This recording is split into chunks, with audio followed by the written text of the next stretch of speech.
reserve forest కు convert చేసిరు ఇప్పుడు అందుకే మేము ఏమంటున్నామంటే ఈ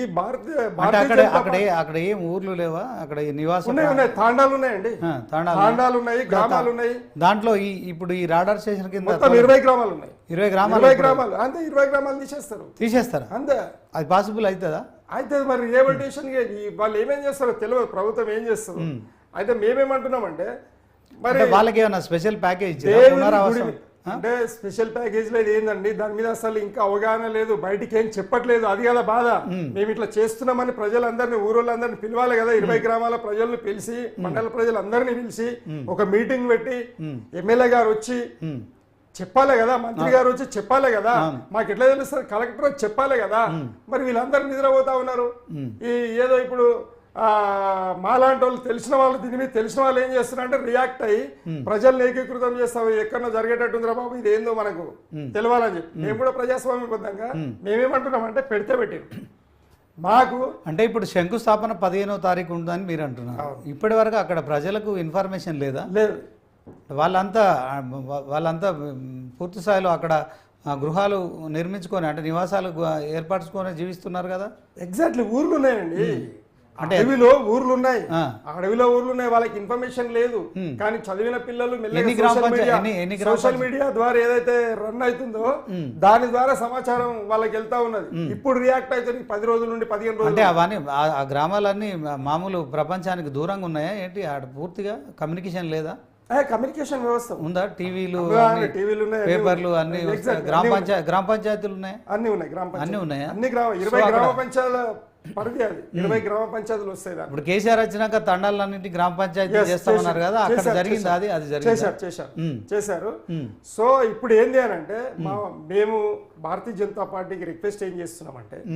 మీరు ఏ రాముని పేరు మీద అయితే ఓట్లు అడిగారు అవును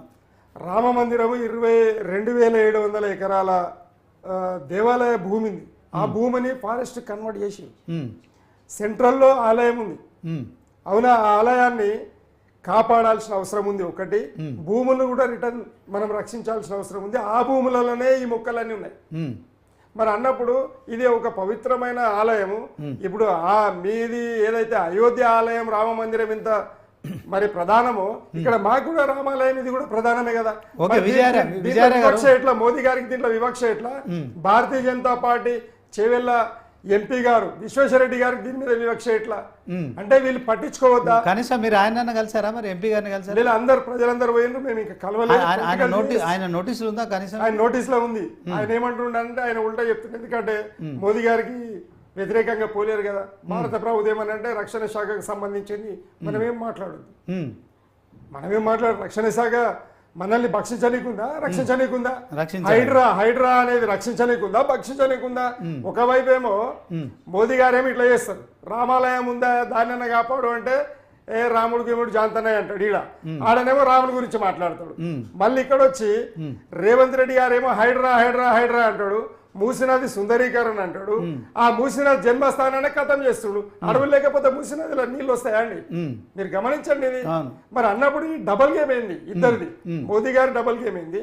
ఇక్కడ రేవంత్ రెడ్డి గారి డబల్ గేమ్ ఏంది ఇది ప్రజలను మోసం చేయడం కాదా ప్రకృతిని మోసం చేయడం కాదా మరి ప్రజలకు ఆయుష్నిచ్చే ఆరోగ్యాన్ని ఇచ్చేటటువంటి ఈ వనాలను అది కూడా ఆయుర్వేద మొక్కలు ఉన్నటువంటి వనాన్ని నువ్వు చంపేస్తానంటే మరి ఎంతవరకు న్యాయం ఇది వీళ్ళ కోసము కాబట్టి మేము ప్రజా ఉద్యమాన్ని ఊవెత్తున 12 లక్షల మొక్కలను చంపేస్తే మా 12 లక్షల మందిని చంపాలనే దానితో మేము ఉద్యమాన్ని క్రియేట్ చేస్తూ ఉన్నాము ఆల్రెడీ రన్నింగ్లో పడ్డది అది రేపో మాపో